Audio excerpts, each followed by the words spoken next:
All right, so fact check. 2% of Elon Musk's wealth is $6 billion. If in 2020, the UN World Food Program raised $8.4 billion, how come it didn't solve world hunger? 2% of Elon Musk's wealth could solve world hunger, says director of UN Food Scarcity Organization. If the World Food Program can describe this on Twitter, on this Twitter thread, exactly how $6 billion will solve world hunger, I will sell Tesla stock right now and do it. But it must be open source accounting so the public sees precisely how the money is spent. Okay, so there's so much to say about this.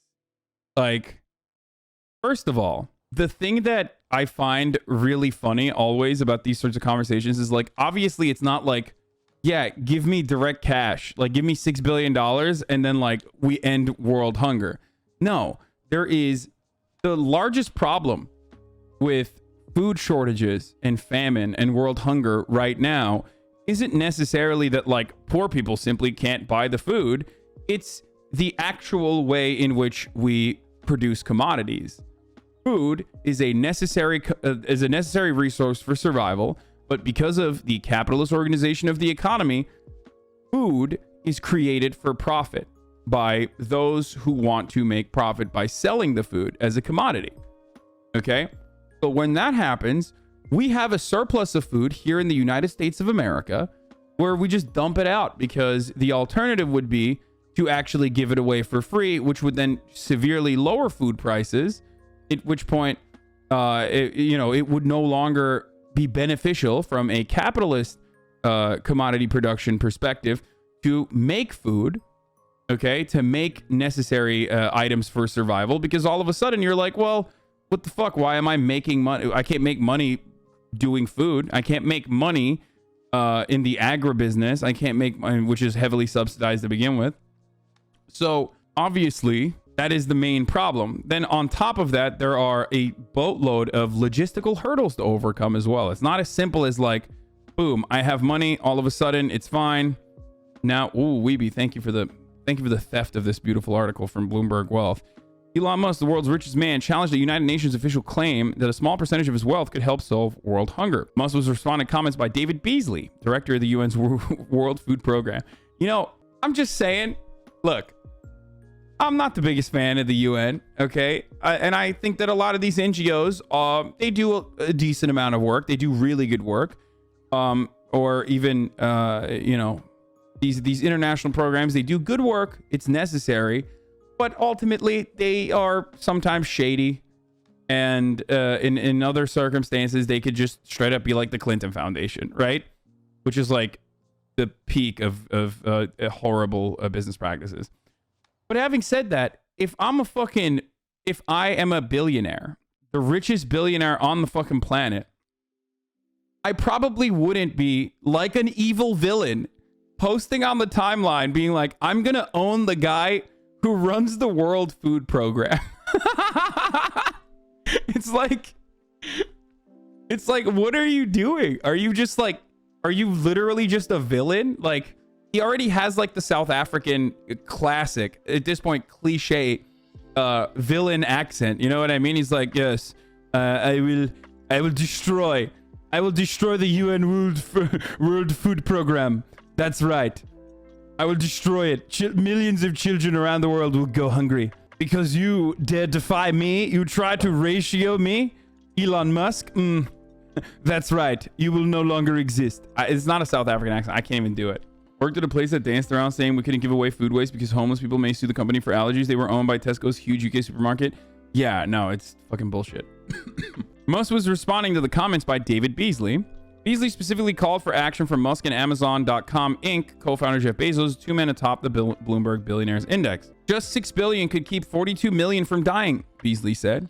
If the World Food Program using transparent and open accounting can describe this Twitter thread exactly how 6 billion will solve world hunger, I will sell Tesla stock right now and do it, Musk wrote in a Twitter post. Honestly, if I was the World Food Program, I would take this up. Because, like, no matter what happens in this situation, like, Elon Musk is going to cuck out of this. He's 100% going to be like, well, I looked through the numbers and it's actually not cost efficient. You know what I mean? But this back and forth is exactly the type of shit that, like, Redditors love and jerk off to. They're probably like, Elon, Oh God, he's owning the World Food Program. He's so based. Epic Chunk is Keanu Reeves. Like, you know what I mean? And it's like, and not a single person will like take a step back and be like, wait a minute. Even if it doesn't fully solve world hunger, like, why doesn't he do that then? Why doesn't he liquidate only 6 billion from his seemingly endless amount of wealth? And like, actually, even if it solved like 20% of famine around the world, is it not worth? Like, I don't get it. And for those who say something along the lines of like, oh, why don't you do it, dude? HasanAbi, Twitch streamer, why don't you do it? It's like, dude, one, I already do, okay? And many others do as well. And you do as well. You probably play your part in this situation. But like, we're talking about a single person that is capable of like moving the needle that much, okay? Like, any sort of comparisons between Elon Musk and someone like myself, or someone like anyone, even someone with $100 million, is so fucking idiotic. I do not know where to begin that conversation. Like, we have already lost.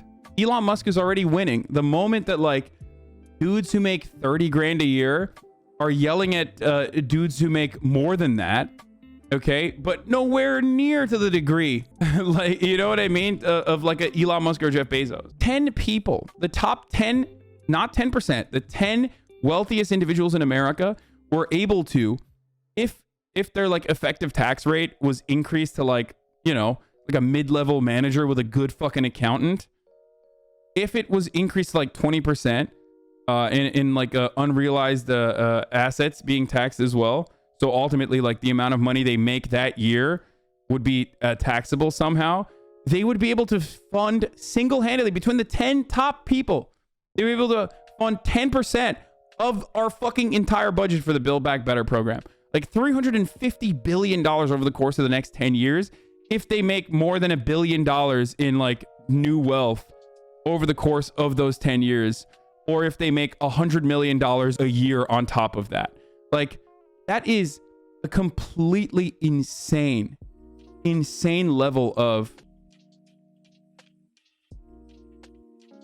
It's not, it's fake money. Elon Musk actually, that's why Jeff Bezos makes $80,000 a year. How the fuck do I sit here? How do I sit here and criticize Jeff Bezos, who literally makes less money than me? It's so silly, I know. Anyway, Musk is the CEO of the electric vehicle company, I love that, which last week joined the handful of companies valued at more than $1 trillion. The $6 billion amount would be just a small fraction of Musk's current net worth of $311 billion, and less than the $9.3 billion his wealth increased on October 29th alone, according to Bloomberg's Wealth Index. But it must be open source accounting so the public sees precisely how the money is spent.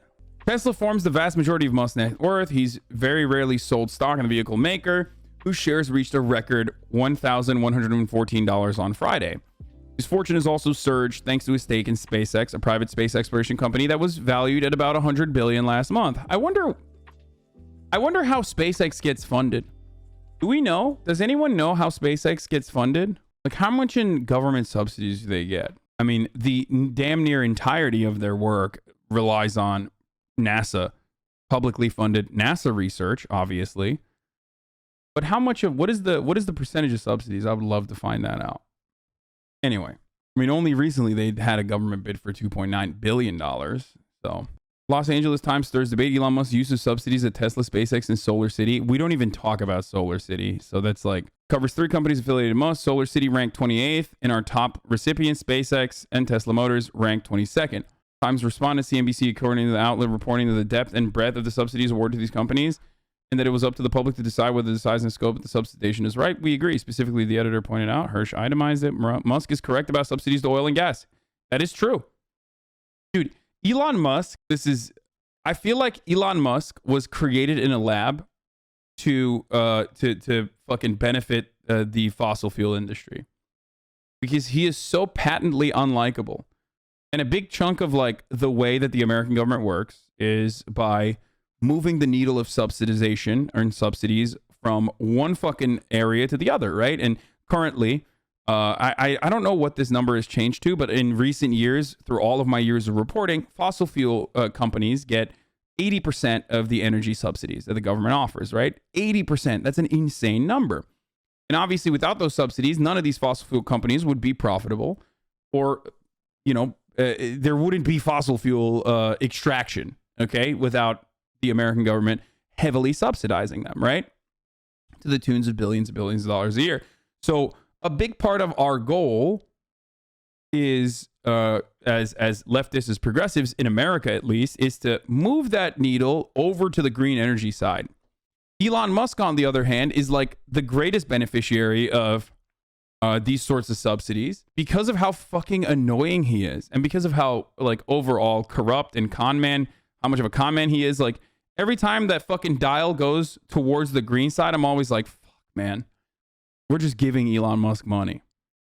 Like we're just giving him more money. Ultimately, it's better overall to invest in R&D in the green energy side and make green energy more profitable, so you can have like new ways of energy production that revolve around renewable energies. But my lord, dude, it's just like, I hate him so much. I feel like he's like an op. Headline not accurate. 6 billion will not solve world hunger, but it will prevent geopolitical instability, mass migration, and save 42 million on the brink of starvation.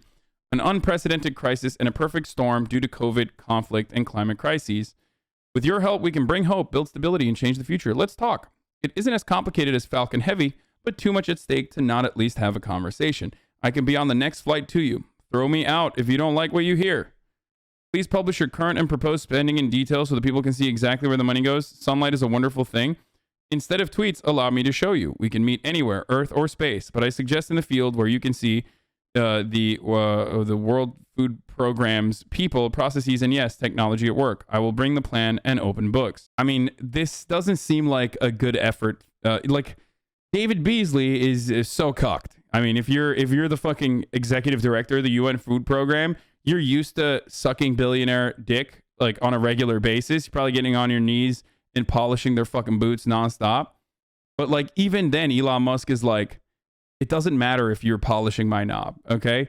It does not matter if you are directly cleaning the bottom of my fucking boots with your tongue, giving me a tongue bathing. What I want is so much more than that. What I want is just simply to agitate. Like, it does not seem to be in good faith. I don't know.